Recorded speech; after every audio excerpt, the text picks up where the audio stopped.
শীতকাল তো চলেই এলো, আর শীতকাল মানেই তো বিভিন্ন ধরনের পরোটা, লুচি, কচুরি এসব খাবার সময়। আজ তাই রাত্রেবেলাতে ইচ্ছে করছিল একটু ডালপুরি খাবো। যেমন ভাবা তেমন কাজ। একটা বাটিতে ময়দা নিলাম আর তার মধ্যে মিশিয়ে দিলাম নুন, চিনি, তেল, কালো জিরে আর জোয়ান।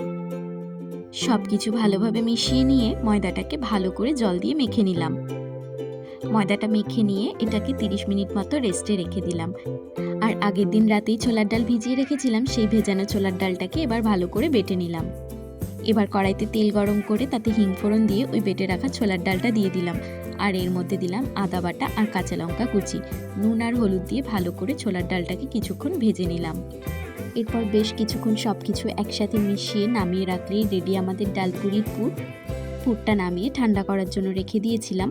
আর তারপর ময়দা থেকে গোল গোল করে লেচি কেটে নিয়েছিলাম আর তার মধ্যে পুরগুলো ভরে নিয়েছিলাম। ব্যাস, আবার কি। এরপর লুচির আকারে বেলে নিয়ে গরম তেলে ছাড়লেই রেডি আমাদের ডালপুরি।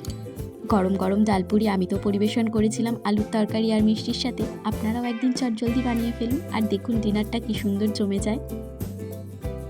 ব্যাস, আজকের মতো ভিডিও তাহলে এখানেই শেষ করছি। দেখা হবে নতুন একটি ভিডিওতে।